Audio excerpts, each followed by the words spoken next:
Hey, good morning. Yes, it is. It is New Year's Eve. December 31st, right? It's a Tuesday.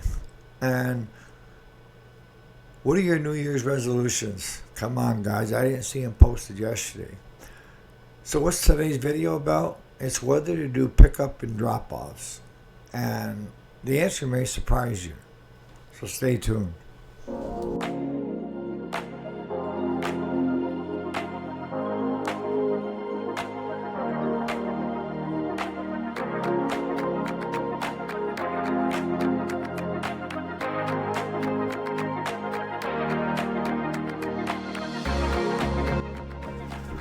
So, welcome back. My name is Eric, if you didn't already know it. And yes, this is the weekday, Monday through Friday. Today is Tuesday. Before we get started, I know for the past week I've been having some chest pains, okay? And I wasn't sure if there was something going on or if it was just the healing part of it. So I went into the ER and I explained to him what was going on and told him I really don't want to waste your time. Can you just do a quick check? There is no quick check in the ER. 3.5, 4 hours later, the staff was great. The doctors were great. The nurses were great. They wanted to make sure if they sent me home that I was 100%. And everything come back good. All right? So this morning I got up around 3 and I was carrying this in my hand instead of around my shoulder like I usually have it because I just got out of bed. And one of the first things I do is I let Shelby, which is the black and tan, out of her crate. She sleeps in a metal crate. Don't get me started. I've tried to break her of that so that she sleeps in bed with Sheba and I. Sheba is the black and tan. So when she comes out of there, it's like a racehorse. And I should have known better.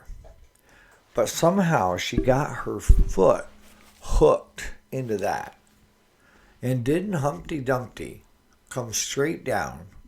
And my arm was tangled up in that with her. And my face took most of it. Thank goodness, because I landed on my chest too. And pretty sure she broke my nose. See? Pretty well. And the leg that they took the veins out of and stitched up, I landed on that, so I got rug burns on that leg. I didn't have, and I don't have, the balls or courage to go back to that ER with this. Probably this should have been more important than yesterday, right? But I'm doing all right. I don't have any chest pains. I made sure that the center of my chest was not bulged because that was my big concern with the landing. But thank goodness my face took the worst of it. So bear with me. We keep it real here, right? And can't get much more real than that. All right, so back to the topic. Should you do pickup or drop off? And I get that question a lot, even from other shops that know that we do pickup and drop off.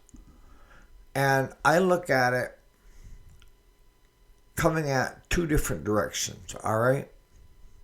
One is if you don't have enough work sitting outside your shop for your mechanics, then you may want to offer a pickup and drop off service. And even if you break even on that service, you're bringing more units into the shop for that mechanic to work on. And if that mechanic is working on it, it's making money for the shop, right? Yes, you have money out on fuel. You have money out on paying a driver. And a lot of times, Claude and I will go together. And especially, I'm just moral support right now. I can't lift over 5 pounds. So I ride. And we've been putting things off that require two people more than once you show up and you have to push a lawnmower onto the trailer or a snowblower. You have to pull it backwards up onto the trailer. But that can get expensive in a hurry. Now, when I say that, you do it one of two ways, okay? You either hire somebody to drive your truck and your trailer to go pick up stuff, or you do it yourself. And what we've done in the past, and it may work for you, is some of my best customers do not own trailers. They have no way of getting it to us, all right?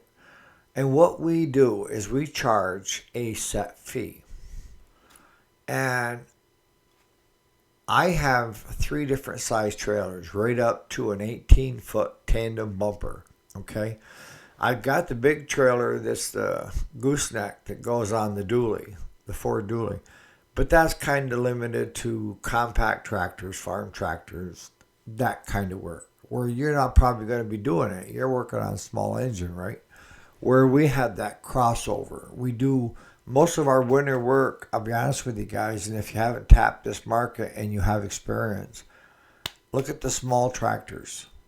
That's when they're not being used, and that's when the owners want them fixed. Especially the old 8N, 9N, Jubilees, Fergusons.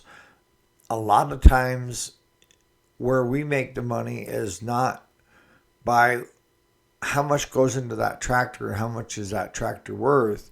It's the tractor has sentimental value and it belonged to their father, grandfather, and they want it fixed back up just to play around with. And they may not even have any land, but they want that tractor fixed back up. And we don't stop at just fixing. We also do paint and decals. And before you ask, we are not a perfectionist shop. We do not sit there and hammer out every dent. But we're also not charging what those shops charge. On average for a tractor, we charge $500. And that includes the paint and the decals, if it gives you an idea. Claude can knock that out in about 5-6 hours. And what he does is he puts on layers. So there may be 6 or 7 layers of paint where he lets it just start to get tacky. And then he goes and does another one and another one. And he runs it just about 50-50 of paint thinner and the paint that we use, the enamel paint. But getting back to pickup and drop-offs with the trailers, you have 3 different size trailers, right? And if it's going to be a one-off, that means we're going to pick up that person's machine and come back with it. Then we're going to charge a higher pickup and drop-off than we would if we're going to that certain area this day of the week. And we're not only picking up theirs, we're picking up 4 or 5 more to put them on the trailer. And if you can do it, that's the ideal way, is to get with customers and in this town pick up as close to a load as you can get. All right? And with my truck, it doesn't seem to matter whether I'm pulling the 18-footer, pulling the 14-footer, or pulling the 10-footer.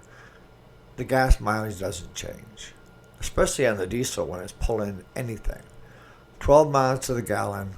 Doesn't matter if there's something behind it or not. You don't even notice.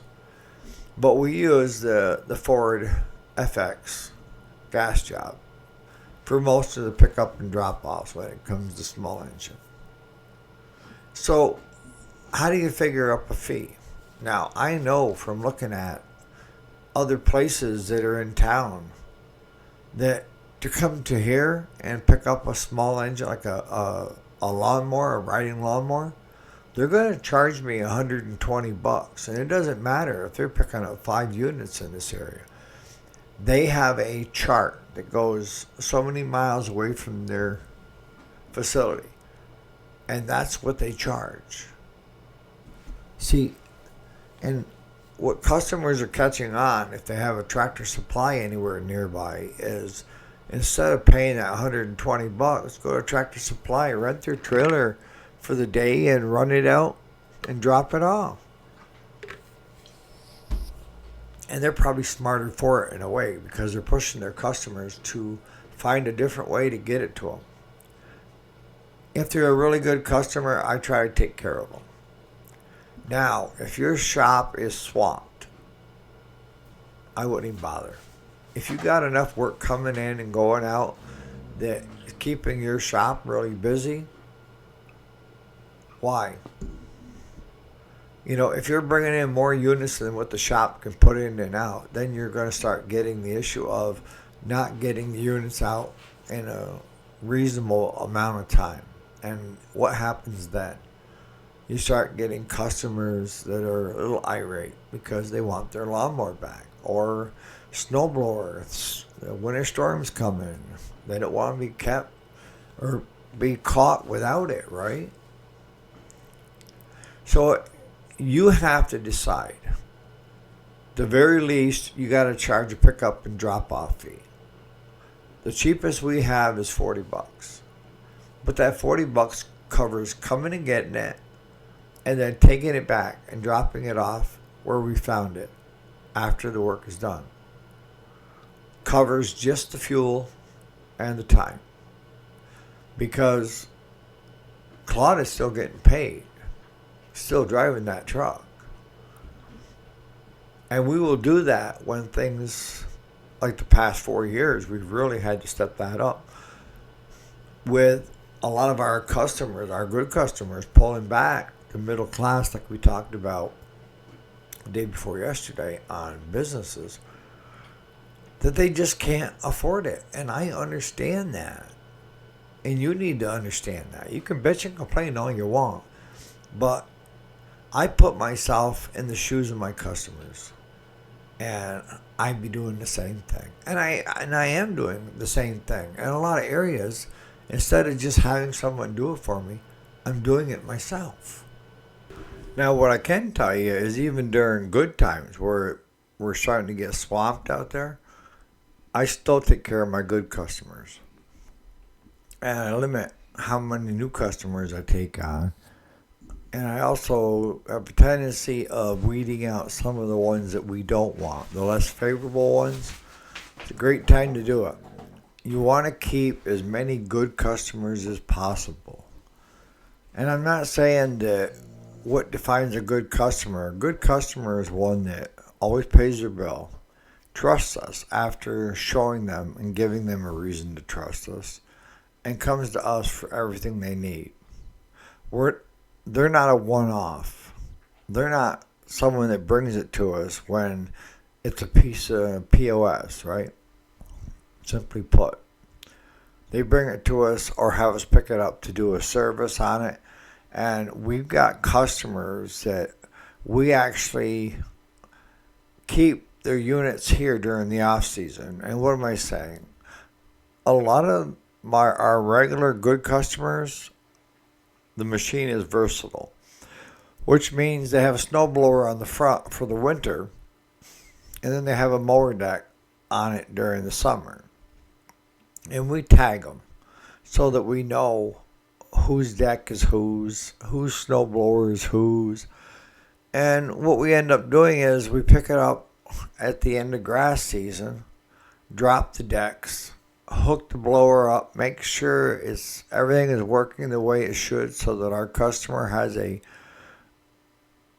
for the most part, a good winter season where they don't have any breakdowns. We can't control everything. And also get paid for that. I mean, it's one more service that you're doing, right? You're not only servicing the lawn tractor at the end of mowing season, before you go into snow, you're also offering that service of swapping and going with a snowblower for them as well. And some of our customers want the decks back, where they can put it in their garage or the snowblower if it's mowing season. Other ones we store. and tag them with a name and what machine they go on. So I'm going to end it right here. I know it's not a long video, but where's your New Year's resolutions? Too scared? On that note, you guys have a great evening. If you're out partying, don't drive. Be safe. We want all your fingers and toes intact. Come tomorrow morning. If you got a hangover, that's on you, buddy. One thing with having this surgery is not only did I quit smoking, but the taste of beer, I didn't care for. So not only did I give up smoking, I give up drinking. So now I don't have any bad habits. So what I've been trying to do is take my cue from Claude, which swears like a drunken sailor, and maybe take up swearing. But I keep getting that thing in my head from my grandfather. It says swearing only just shows ignorance. All right, guys. Enjoy your New Year's.